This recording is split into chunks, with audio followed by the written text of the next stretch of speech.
My name is Tom Prevish. I do have the chat up in my second screen over here, and so absolutely feel free to put anything you want in chat. I'll try to keep an eye on it. If I kind of forget, Brant and Connie can alert me. Definitely feel free to interrupt if you'd like to, and it's pretty free flowing. And we'll see how we do. It looks like we've got a few people. Somebody else just joined in, so why don't we go ahead and get started so we don't wait to keep people who are there waiting too long. So again, my name is Tom Prevish. I'm with Northwest Engineering Service. We're up in Tigard, but we also have a couple other places. Let me put that on there. All right, introduction. So first of all, for everybody, what kind of TV shows are you watching these days? Let's start with that. Probably seen TV shows with fancy, nice-looking doctors and nurses, and beautiful lawyers, and cops that don't look anything like the cops that are actually out there. And the question I have for you is, where are the TV shows about engineers? Where are they? And I'll tell you where they are, and this is an older one, but that's what we get. We get the nerd, and it's kind of a definite stereotype that we are just a bunch of nerds that don't do anything except say nerdy things and nobody really likes to talk to. But the fact is that in reality, engineers are all over the place. This in particular is Hans von Ohain. He's actually the German inventor of the jet engine.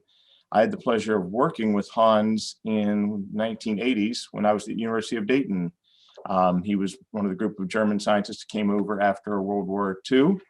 And he was a real pleasure to work with. Obviously, he had what he started doing there, and there was also a person named Sir Frank Whittle in Great Britain, led to all of the jets that we have today. Engineers are very involved in all kinds of jet engines, very involved in space. My first real job, I worked a little bit on the space shuttle, just little teeny bits right around there, but it was very exciting. And of course, automobiles. The transportation industry, huge. Engineers are all over the place with that. You may, by chance, know Jeff Bezos is the richest person in the world these days in all kinds of high-tech industries, chemical industries. And power and utility, huge, obviously.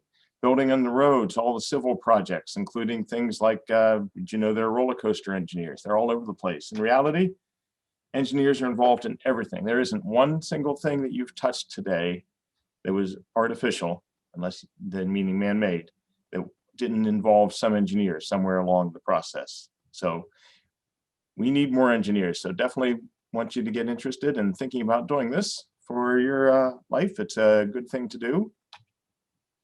For our particular company, we were founded in 1958. We've been employee-owned since 1996, and we have about 60 team members. Most people are engineers and technicians, but you can't run a company with just the couple technical people. You need administrative and business folks too. I'll go through a little bit later to talk a little bit more about what kind of people and what kind of training they had to get into this, but we're all working for the same thing. We're basically in the building industry. We are in Tigard as our headquarters, and we have field offices in Hillsboro, around Eugene, and also Boise, Idaho.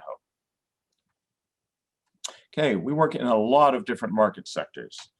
Work in the aviation industry. We were involved with the port of the airport, the new building. It's not so new now, but it was not too long ago, it seems. The aviation industry, commercial and hospitality industry, data centers, government and public buildings, lots of healthcare, high tech, higher education, meaning universities, colleges, lots of industrial projects, and boy, in the last 10 years, 5 years especially, K through 12 schools all over the place. Some of you may have had some of your schools been involved with either major renovations, or a lot of times you've seen they'll basically start building in the old athletic field, a brand new school, and then tear down the old one, and then turn that into the athletic field. There's been a lot of work in modernizing our K through 12 schools, and we've been involved with it. Now, obviously, we don't do everything because it takes a huge team of people to actually build projects. We actually have engineering services that are supplemental to the design and installation. We don't do the design, we don't do the construction, but we do a lot of engineering and technical services that are related to the building industry. Our main goals are to optimize the facility's performance, make sure the building's working the way it should, and by doing so, make sure people are comfortable and healthy, and also that the energy efficiency is top-notch in the buildings to save money and also just save resources, natural resources. So specifically, these are kind of our main things, and I'll go through a couple of these in a little bit more detail, including this first one, because nobody knows what a testing, adjusting, and balancing is. I didn't either till I started working here just 5 years ago, but it's actually really important. Commissioning is another thing that we do. I won't go through that as much today, but that's heavily involved with our engineers. Building envelope testing, building HVAC tune-up, and energy assessment services are kind of related. And the reason I'm going to go through that a little bit more today has to do with what we've been living through for the last year and our role in trying to improve ventilation to make schools and buildings and hospitals safer. And then we have a few other things like site sustaining service, clean room performance, a few other things, a lot of little things that really kind of add up that people will hire us for. We're going to talk about these three right now, and it's really with kind of two examples. And the first is something that hardly anybody ever really thinks of until it doesn't work, or until you're on a really hot day or a really cold day and it's not really working that well, and that's the HVAC systems. Basically, it stands for heating, ventilation, and air conditioning. Most large buildings, commercial or government public schools, these days are basically set up like this, where they have basically centralized heating and cooling, and they use air and water to distribute heat through all the floors to each room. They bring in outside air from either the roof, or sometimes you'll see it like by a parking lot area, and you'll see a sign right there saying, please don't idle, because you're bringing in air from your car exhaust into our building. And that'll bring in oxygen, but it'll also expel waste gases. They aren't just fumes, waste gases. By waste gases, we primarily mean from that carbon dioxide from human respiration. If you had your room completely closed up and you were listening to your teacher, I don't care how interesting she or he is, if you don't have that fresh air coming in there, you're going to fall asleep, just because it doesn't take too much oxygen to go down in the room before you start. It's like only a couple thousand ppm of carbon dioxide before you start getting drowsy. It's another problem with if you're in a car and you don't have the ventilation on, you don't have the windows down, you're on a long trip, you can get pretty drowsy. So it's really important to bring outside air in. These days, it's even more important because outside air and dilution of air is one of the keys to basically reducing the spread of COVID-19, because it's far more actually important than sanitizing surfaces are really getting enough air, fresh air in out there that you dilute the air, and it really reduces the chances of that airborne virus on droplets really getting breathed in by other people if you're in enclosed space with them. Ventilation is a real key to that. Now, air handlers are a key component. Air handlers basically decide how much new air is coming in, and then they're flowing through, and then it's either getting heated or cooled.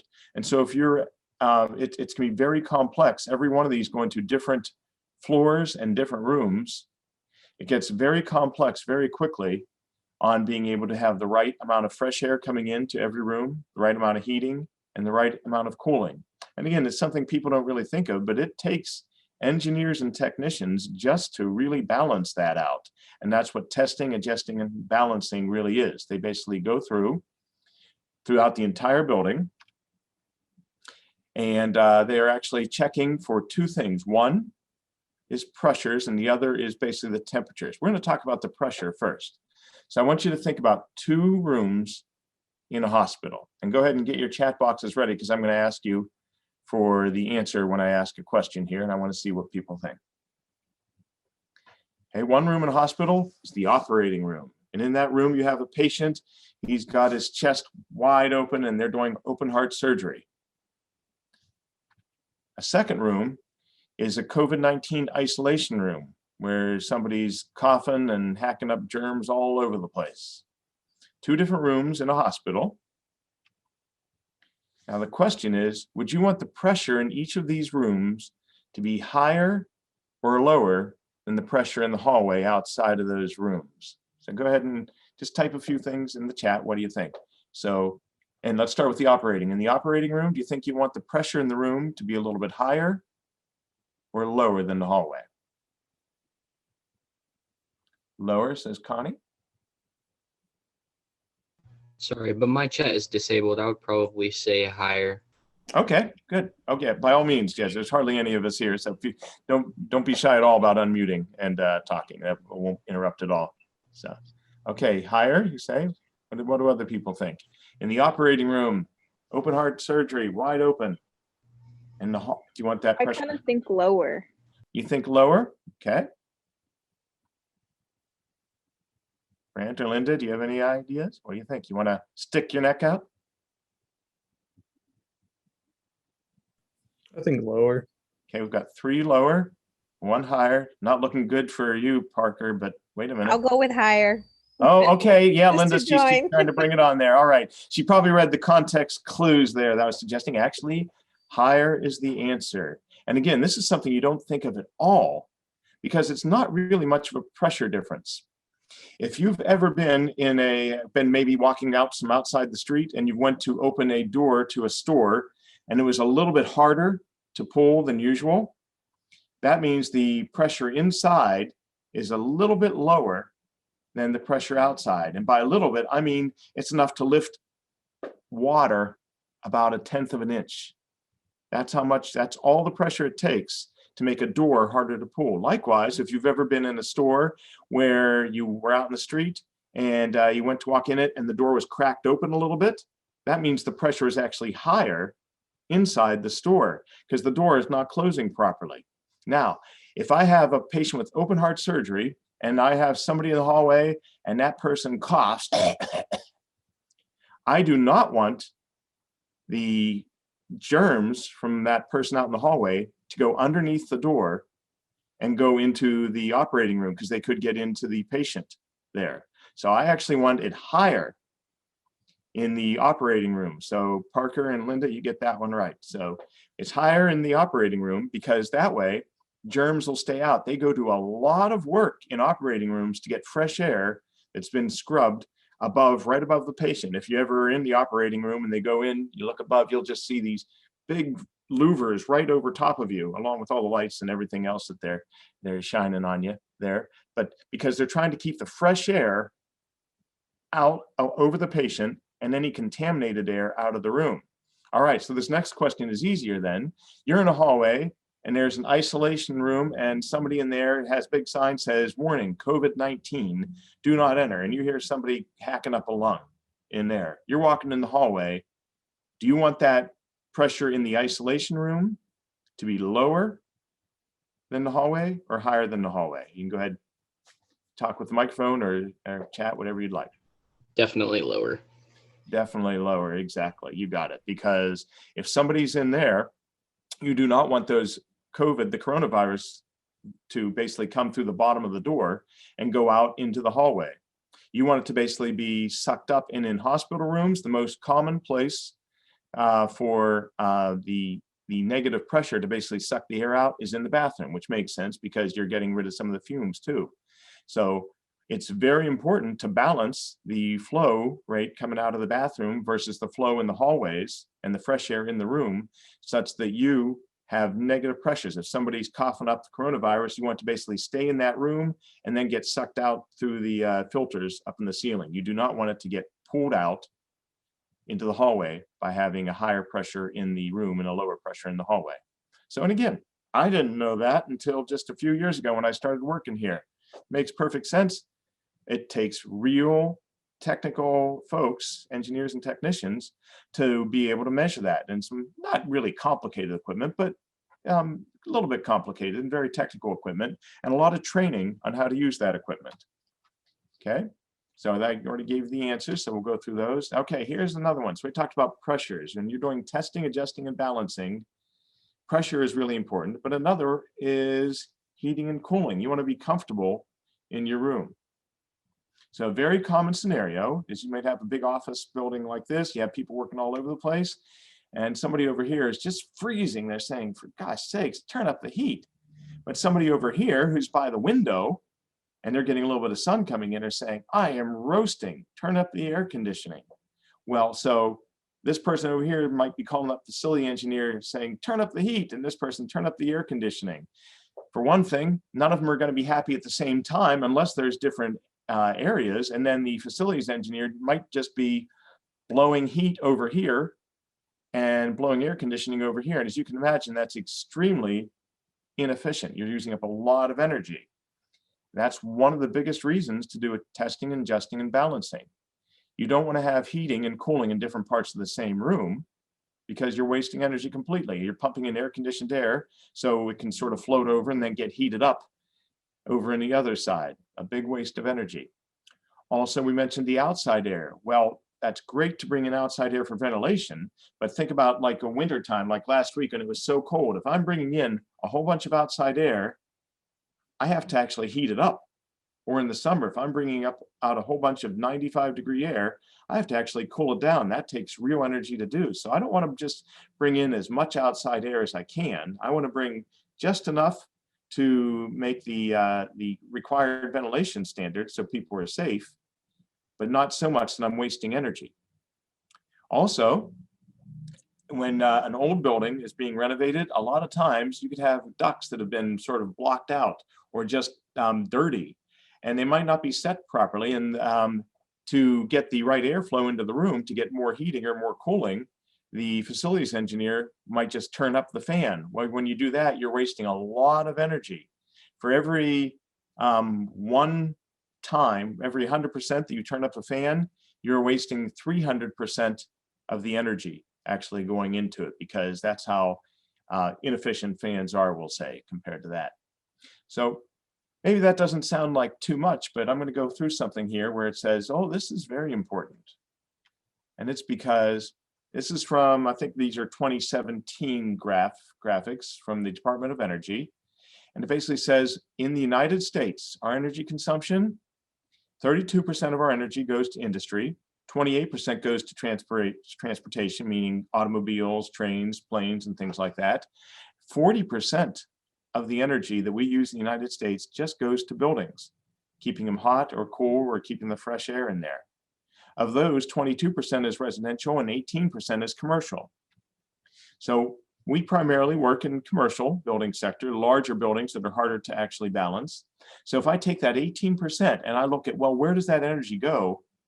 It goes to a lot of things, but look at that. HVAC systems are a huge taker of energy, a huge user of energy in buildings. So if I basically look at, so in the United States, in 2017, we consumed almost 100 quadrillion British thermal units. That's a an imperial unit of energy in 2017. In metric units, that's about 30 trillion kilowatt hours of energy. That's how much energy we used in the United States in 2017. If I take 18% of that times 41% of that, that's about 2 trillion kilowatt hours. It's from the commercial building HVAC systems alone. If I come through with my test and balancers and I do like an energy audit and I correct the ventilation and I correct so that I'm heating only in areas where I want to heat, cooling in areas where I want to cool, turning the fans down because I've realized things are blocked, it's very easy for me to save 5 to 10% of the energy cost by doing that kind of, that's what we call an energy audit followed by a building tune-up. And every couple of years, every 5-ish years, you can do this and you can find that you're saving about 5 to 10% pretty easily. If I only save 5% and I did this to every building in the United States, that'd be equivalent to installing 5,000 large new wind turbines, like the largest ones you see out in the Dalles and the Gorge. That's a lot of wind turbines just by saving energy, just by doing minor tune-ups in energy efficiency. So it is a really important job that our technical folks do. All right, so what kind of people does it take to actually do this sort of job? We basically have engineers. If you're thinking of becoming an engineer, a bachelor's degree in our company is by far the most common.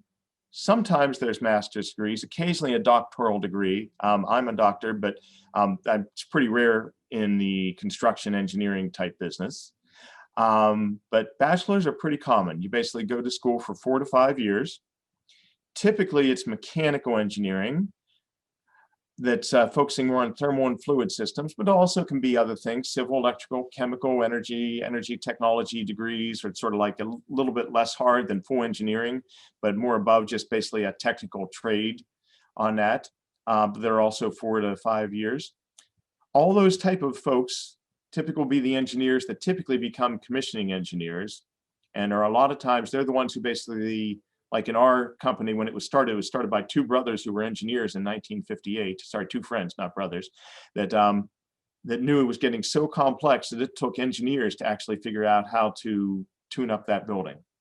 But we also have lots of technicians, and this is one thing that I really like about our company, because not everybody wants to go to college. Some people, it's like, oh, I've had enough studying. Some people, it's like, well, I'd like to, but I'm not sure if I'm really ready. And some people, it's like, hey, I'd love to, but I just can't really afford that right now. Maybe later. I don't know if I want to start down that path. You can start as a technician at a company like ours. Maybe you go for community college and get an associate's degree, like a 2-year degree. A lot of folks who start with us start with basically a high school diploma. And they just have to be really good hands-on people and just a good technical mindset. And sometimes we'll have bachelor's degrees in other fields. Like we have a guy who has a bachelor's degree in sociology, but couldn't find a job in sociology. We have a guy who has a bachelor's degree in wilderness forestry, I guess it is, but he couldn't really find a job in there. So they end up working in a company like ours, because technical companies, that's where a lot of the jobs are. So in general, when you're looking for things, the more technical you are, the more specialized, the more opportunities you're going to have for jobs on that. And it's very possible a lot of those technicians or those people with other degrees, like the guy in forestry I mentioned, he just became basically a commissioning authority, which is usually just an engineer becomes that, just by on-the-job training and substituting for 4-year degrees. Plus, many companies, and ours is certainly one, will hire you as a high school diploma or associates, and will actually, if people are interested, pay or reimburse people to go to college and a little bit at a time, while working full-time, be able to get their degree and then learn more and go higher in the company a little bit faster. So most engineering companies really encourage that sort of thing, to actually go back to school because it doesn't take too long once you're out of college before you start forgetting what you've learned. So it's good to go back to school and learn things, and it's good to learn new things to better yourself. All right, so engineers and technicians, primarily what we have here at Northwest Engineering makes up about 80%. However, we also don't run just with engineers and technicians. We obviously, if we're going to figure out whether we're actually making money or losing money, need a lot of business expertise. So we have an accounting, finance people. Those will usually be 4-year degrees or equivalent experience. And we have a lot of clerical and administration support. People who are doing reports, people who are working on payroll, because as you can imagine, our people do like to get paid. The amount of insurance and licensing and billings and accounts we're paying people, and we're actually asking for subcontractors that we get paid, is huge. And it takes a lot of work to actually do that, to keep a company going. Also, human resources is something. It's not a technical field, but where there are real people working at companies, there are real challenges, we'll say. For some people want to have some problems, and we need human resources people for help for that. A lot of people just want to basically say, hey, I'm doing great, but I want to do more. I want to improve my career. I want to improve what I'm learning.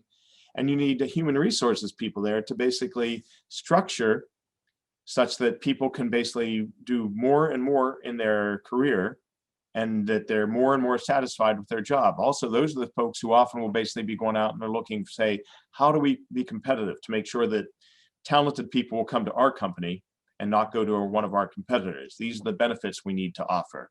These are the other things we need to offer such that people are happy where they work. Also, business development. It's very rare that you're going to have a company that has no competition where the products will just sell themselves. Most of the time, if it's a product that's worth having, you're going to have other people that go into the business. And then you're going to start competing with them, even if it's friendly competition, like most of our competition is, because we want the jobs. We want people to hire us. And so there's a lot of business development that goes on. These are people who are heavily into communications. There are degrees for business development too, but a lot of it is learning on the job. And it's learning how to be, it's not just a salesman, it's a lot deeper than that, on really digging into how to offer your services to another company and how to build relationships. If you're the type of person who really is egregious, likes to talk to people, really extroverted, and enjoys basically offering solutions to people, business development can be a great opportunity where you can still work in a very technical field with a lot of jobs, but still be learning, not have to be a technical person, basically, and still really enjoy the challenge there. So we have a lot of folks who do that. And then we are also other services that big companies will have. At our company of about 60 people, we basically just farm them out. Legal services. A lot of times you need lawyers to basically structure the company well. We're like for employment law. And IT computer support. No business or any type of organization can run without computers these days. So we just farm that out to an outside company. And then like website development and search engine optimization, really important for marketing and business development these days, so people can find you. So those are all ones that we basically farm out to others, to consultants. All right, what skills are required? For the technical folks, a broad background is good, but if you have specialized knowledge of HVAC systems and controls, that's even better. If you don't have it, we teach you on the job, but HVAC is not easy because you can't see heat or cold particularly unless they're really hot or really cold in the form of ice. And it's very easy. It's hard to measure accurately airflow. Like if you're measuring a pressure, like on a strut, when you're building a building, it's pretty easy to get within a couple percent of an accuracy of the answer. With HVAC systems, you're pretty lucky if you can get within 10%, because it's a pretty difficult field to actually measure things. And there are a lot of reasons for that that are really pretty cool to a nerdy engineer anyway, but it's pretty hard to do. So if you learn HVAC systems where you can't see things and you understand the limitations of how you measure and design things, you can be in pretty good demand for the future. For our technical folks, professional credentialing at companies like ours, where we're doing a lot of civil projects, especially, very important for career growth. Most of our engineers are basically on a path to or already state licensed professional engineers, where you have to do a lot of studying, take a test, and then show that every year you're actually doing continuing education to stay licensed.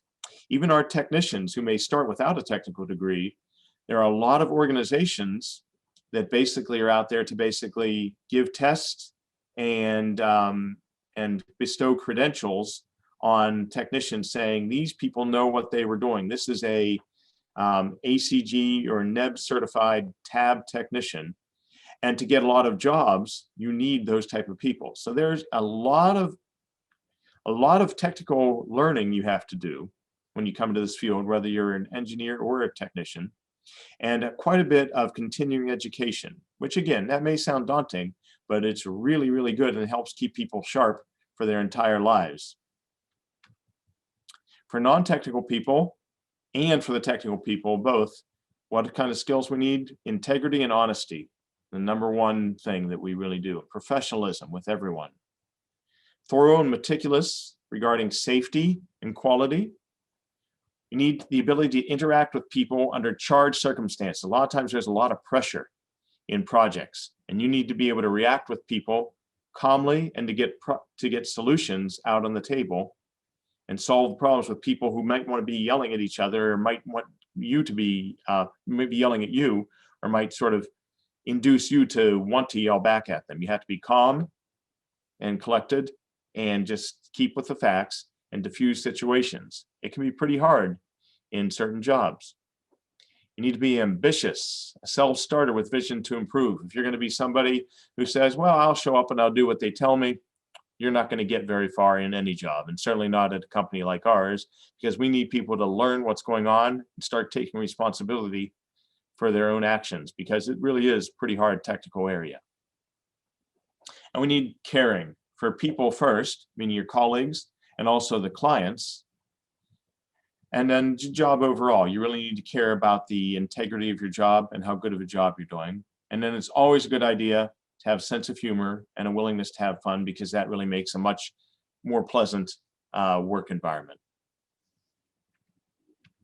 Okay, and then kind of, I think it's probably about the last slide here, almost last slide. So what makes for successful teams? The number one thing, respect and caring for others. Gossip kills. There is absolutely nothing worse in any organization, in the workplace, in volunteer organizations, in schools, classes, friend groups, anything, than gossip.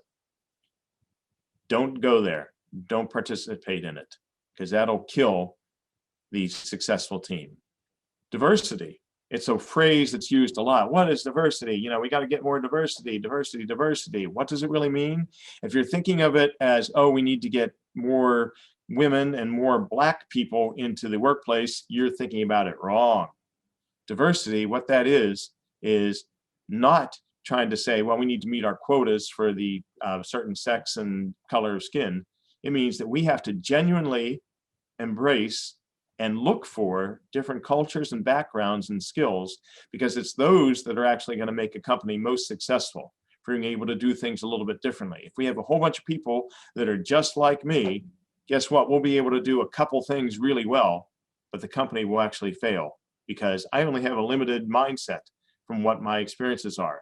You need to bring a lot of other people in there and respect for them, and then allow things to happen. You need to have continuous learning, as I've alluded to many times. And technical skills, absolutely, but not just technical skills. Communications and soft skills. It's amazing how hard that can be. If I go back to like my first jobs and some of the things where I lost my temper and said to the people, it's like, oh my God, I was awful. I wish somebody had told me a little bit earlier on, hey, there's some training to do things a little bit better, to be smarter about how you're doing things. So always look for opportunities to do that. Ways to communicate with people, to not just show, hey, I'm right, but to basically solve problems with the utmost of respect. And the fact is, at every job, you're going to be judged on whether you basically take problems away from your manager. That's what people really care about. Is he or she doing something that is solving problems before I, as the manager, even know about them? Or are they basically very needy and always coming back to the manager saying, I don't know how to do this. Can you help me with this? What should I do here? Somebody said this. Everyone needs to grow up and to be a leader, and to learn things to do really well in the company. That's how you do really well in the successful team, that you can have multiple people saying, hey, I know what I'm supposed to do. I'm taking responsibility for it. Which goes to this: we need to set clear and high expectations for performance. That's personal goals, but also with the company direction. Everybody in the company should know what the company is trying to do, and they feel like they can actually do something towards it. Along those lines, people need to feel empowered that they can make decisions for themselves. They have to trust that if they try to do something and they make a decision that maybe wasn't the best, their colleagues aren't going to stab them in the back. They're not going to chop their heads off. They're going to say, okay, that was a good thought, good try. Let's rectify the situation. Let's do it. Because if you come across as, oh, I can't believe you did that, guess what people learn? I better not make that decision myself. I better ask my boss, make sure it's in writing somewhere else, somebody did something. And then the pace of progress goes way down. And you're not going to do well as a company. You're not going to do well as a team. And lastly, And a lot of people don't recognize this. If you're a manager, you're not a boss. You're the servant. You're there to serve the people that are working for you, to make sure that they're doing the best that they can do. It's not something that you've earned because you've been there long enough, and therefore, you get extra money and extra parking spaces and extra benefits and stuff like that to lord it over people. You're there to be a manager because you're serving the people that are working for you. And if you have that kind of perspective, I should say, then the team is going to do well. All right. And lastly, wanted to mention, what about team success versus individual success?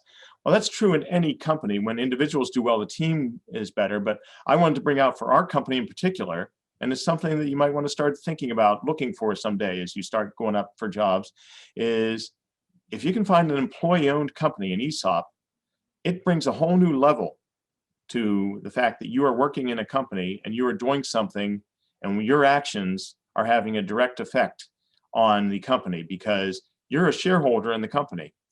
Basically, you do that, and unlike a 401k where you have to put a certain amount of your money in and maybe the company will match, the company actually, out of the profits every year, our company puts in like 3% of the eligible compensation plus a certain other amount. Like last year, it was like a total of 15% that we actually added into people's ESOP accounts.